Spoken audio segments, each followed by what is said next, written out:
Chike purchased a 4-unit multifamily building in Chicago for $500,000. He also got an acquisition and construction loan.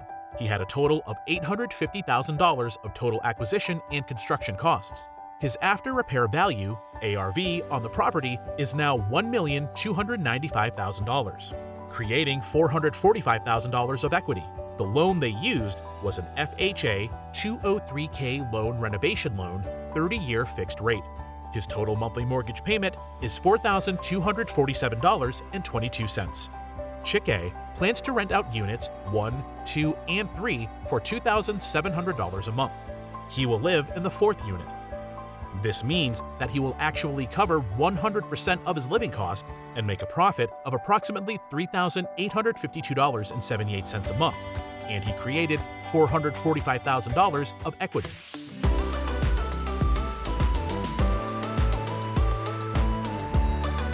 So you are covering your mortgage payment, cash positive, and living on the property for free, correct? That's right.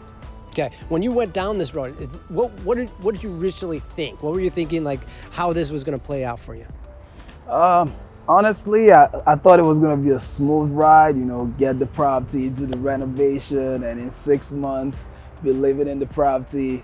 But, I mean, we had a little hiccups here and there, from switching GCs, in between the project and getting to where we are now with the new GC. But the end goal was to get the project completed in 6 months and be living in one of the units and having the rest rented out, getting the cash flow, living for free. So that was the end goal. So it took a lot of hurdles, but we finally made it out here. What would be some of the tips, tricks, hacks that you would impart with them? Definitely, I would recommend it. Make sure you do it, but before you do it, do your due diligence. Make sure you research the GC, check previous jobs, and make sure they're reliable and dependable people before you hire them.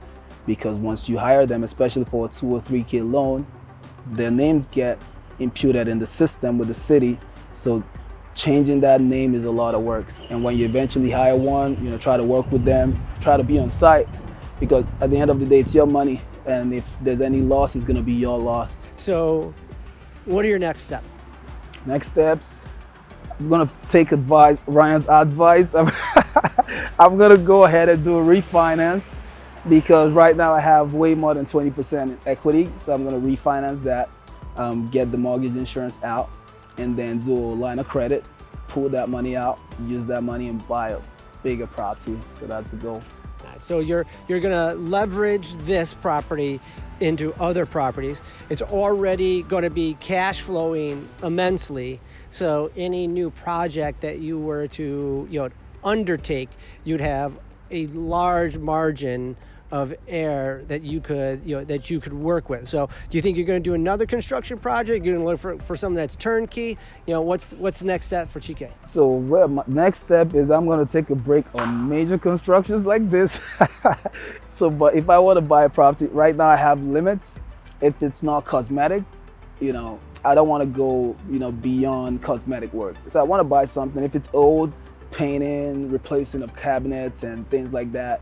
But with the amount of money I'll be playing with, I don't think I need to wait anymore. So I've gotten to the stage where I can just buy something, do a little bit of work, and rent it out and cash flow even more. I find the most successful people in this game are the ones that can identify a problem, identify the solution, and quickly act. What was one of the biggest problems that you ran into? How did you address it? How did you overcome it? So the biggest problem for me is not vetting the first GC properly, thoroughly. Like that's key to any project. So big or small, solutions to that, vet your GCs properly. And also, like I said before, make sure you want to be there to monitor what they're doing, because it's your money. If the project takes longer, your holding costs piles up and you're going to end up losing money. So, be there, be on top of things, follow up with them as often as possible.